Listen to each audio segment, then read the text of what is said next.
ہر ایک کو علم ہے. نتیجتاً ہم نے دیکھا ہے ایسے ایسے ایم پی اے جن کو پاؤں میں پہننے کے لیے عزت کی جوتی میسر نہیں تھی، وہ ایک ایک سال میں کروڑ پتی ہوئے پھرتے. کسی بیرونی سرمایہ سے الیکشن لڑا، کروڑ پتی ہو گئے. یہ دھندا ہے. وہ لوگ جو سارے کرپشن کے پروسیس سے آ رہے ہیں اقتدار کے حوالوں میں، چور کہیں کہ ہم چوری کو ختم کر دیں گے، ڈاکو کہیں ہم ڈاکہ زنی کو ختم کر دیں گے، دہشت گرد کہیں دہشت گردی کو ختم کر دیں گے. محالستو جنون. یہ لوگ ہمیشہ سرمایہ داروں اور جاگیرداروں کے مفادات کا تحفظ کرتے ہیں، اور یہ نظام انتخاب دنیا کی بہترین انویسٹمنٹ بن چکا ہے. اور پھر نااہل اور مفاد پرست عناصر چناؤ ہوتا ہے، اس میں اب نظام کہاں سے بدلے. اس پاکستان کے کانسٹیٹیوشن میں آرٹیکل 62 پاکستان کے ایم این ایز اور ایم پی ایز کے لیے اور سینیٹرز کے لیے کوالیفیکیشنز دیتا ہے. پاکستان میں اگر کسی دفتر کا چپراسی رکھنا ہو، میرے پاس کانسٹیٹیوشن میرے ہاتھ میں ہے، چپراسی کے لیے میٹرک پاس ہونا شرط ہے. ایک کلرک کے لیے شاید آج کل ایف اے پاس ہونا یا ٹائپ سیکھنا شرط ہو گیا ہوگا. ایک ڈرائیور بھی رکھنا ہو تو اس کا بھی کوئی معیار اور میرٹ ہوتا ہے. کنسٹیبل کے لیے میرٹ ہے، اس کے لیے بھی کم سے کم میٹرک ہونا شرط ہے. ہر چھوٹی سی چھوٹی ملازمت کے لیے میرٹ ہے. اگر تعلیم کا پرائمری کی حد تک بھی شرط نہیں ہے تو اس ملک کے ایم این اے کے لیے نہیں ہے، اس ملک کے سینیٹر کے لیے نہیں ہے.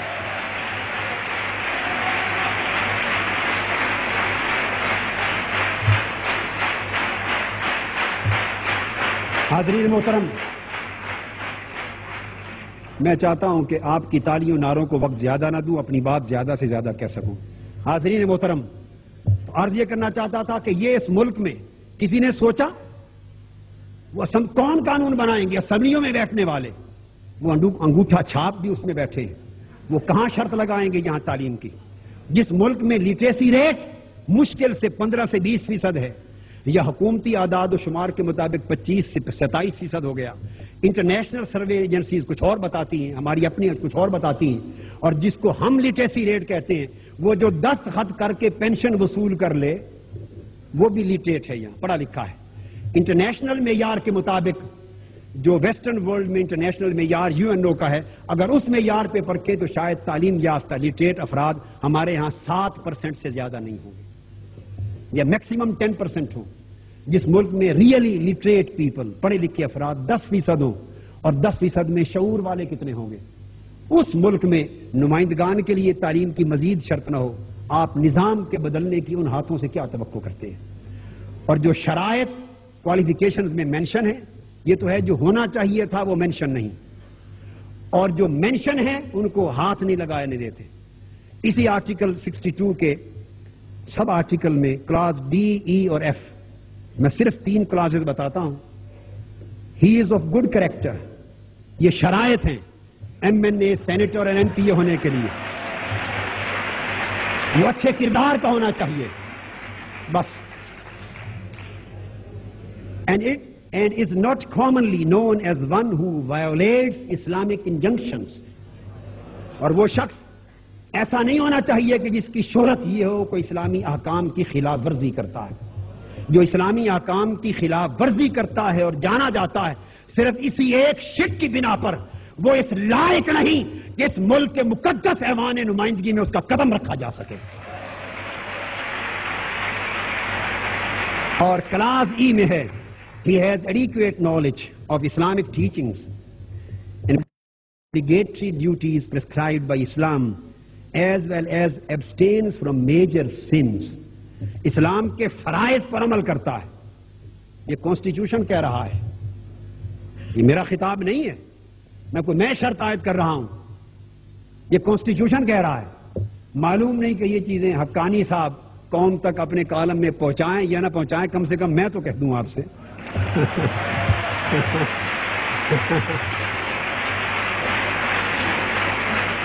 اس ملک میں آئین کے مطابق وہ شخص ایم این اے بننے کا حق نہیں رکھتا جو شریعت کے فرائض پر عمل نہ کرتا ہو اور جو گناہ کبیرہ کا مرتکب ہوتا ہو. کانسٹیٹیوشن بتا رہا ہے کہ گناہ کبیرہ کے مرتکب افراد اس ملک کی ایوان نمائندگی کے ممبر بننے کے اہل نہیں، اور اس ملک کے ایوان نمائندگان کے جو ہاسٹل ہیں وہ گناہ کبیرہ کے سب سے بڑے اڈے ہیں اسلام آباد میں۔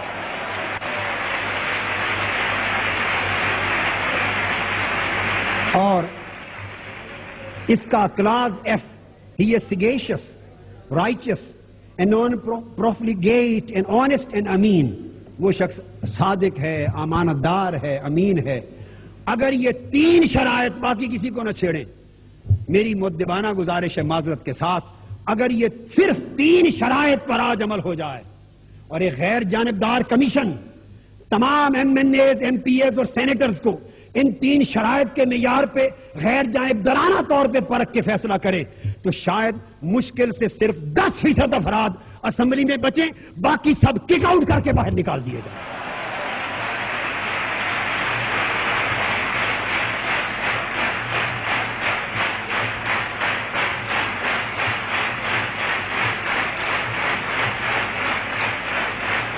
اور پھر یہ نمائندگان جن کی اکثریت میں اہلیت نہیں ہوتی، جن کی اکثریت میں استعداد نہیں ہے، جن کی اکثریت میں کردار نہیں ہے، جن کی اکثریت میں امانت نہیں ہے، جن کی اکثریت میں کوئی شریعت کے ساتھ کوئی بات میل نہیں کھاتی، ملکی مفاد کے ساتھ کوئی میل نہیں کھاتی، جن کے عقل میں یہ بھی نہیں ہے کہ قوم کیا ہے اور کانسٹیٹیوشن کیا ہے اور قوم کے مسائل کیا ہیں۔ جب اس قسم کی اکثریت نمائندگان کی اسمبلیوں میں جاتی ہے اور ان کے ہاتھوں اقتدار تشکیل پاتا ہے، فردر ووٹ دینے والے ان کو بھیج تو سکتے ہیں مگر احتساب نہیں کر سکتے۔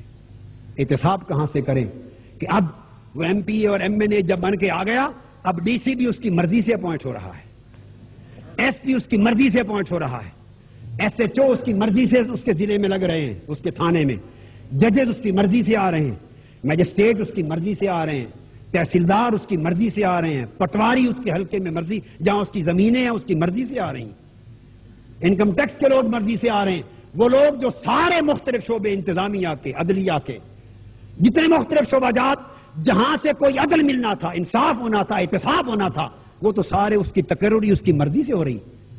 کسی زمانے میں افسر شاہی ہوتی تھی مارشل لاء میں، اب نمائندہ شاہی ہے، اس لیے کہ حکومتیں کمزور ہیں، حکومتیں کمزور ہیں، واضح اکثریت کے ساتھ حکومتیں نہیں ہیں، ادھر ادھر سے افراد پکڑ پکڑ کر کے ملا کے چھوٹی موٹی اکثریت بنا کے حکومتیں بناتے ہیں، اس لیے ایم پی اے پر انحصار ہے حکومت چلانے کا، حکومت چلانے کے ایم این اے پر انحصار ہے، ان کے زمین خریدے جاتے ہیں، ایم این اے کسی ڈاکو کو ولی بنانا چاہے اہل اقتدار کو اس لیے ماننا پڑتا ہے ولی کے ایم پی اے کہہ رہا ہے، ایم این اے کہہ رہا ہے، ورنہ وہ ووٹ نہیں دے گا، وفاداریاں بدل لے گا۔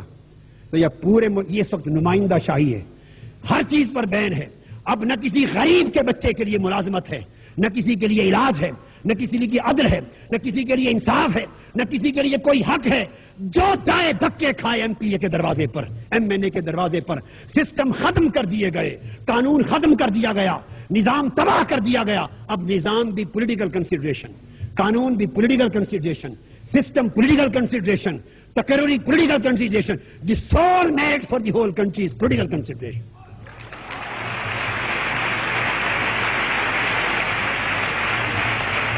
ایک صاحب کسی زمانے جہاں وزیر اعلیٰ تھے، وہ پھر جو وزیر اعلیٰ رہتا ہے پھر وہ وزیر اعظم بھی بنتا ہے۔ ہم بٹو صاحب کے لیے ان سے بات ہوئی، اس زمانے میں نے کہا کہ اگر آپ نظام بدلنے کی بنیاد رکھنا چاہتے ہیں، میں آپ کو اپنی گواہی اور شہادت کے ساتھ یہ بات کہہ رہا ہوں، اگر آپ اس ملک میں خیر کی بنیاد رکھنا چاہتے ہیں تو چونکہ پنجاب ہے آپ کے پاس، صرف ایک کام کر لیں، پھر اس کے نتائج دیکھیں کیا آتے ہیں، عمر بھر قوم آپ کو یاد رکھے گی۔ 30 ضلع ہیں آپ کے پنجاب میں، ہر ضلع کے 3 افسر، صرف 3 افسر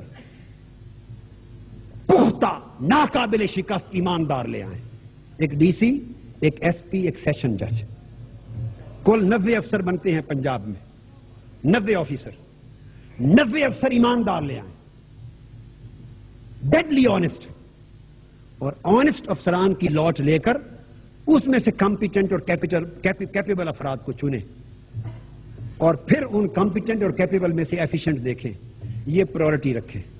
آنےسٹی، کمپیٹنسی اینڈ ایفیشنسی. باقی ان کو فری اختیارات دیں قانون کے مطابق. قانون سے نہ وہ تجاوز کریں نہ آپ مداخلت کریں، اور جہاں بددیانتی نظر آئے وہ اس کو ختم کرنے کا اختیار رکھیں. اس ایک تبدیلی سے دیکھیے کہ خیر کی کتنی مضبوط بنیاد قائم ہوتی. جواب یہ ملا کہ اگر وہ سارے ایماندار افسر ان پوسٹوں پر آ گئے تو ہمارے کام کون کرے گا؟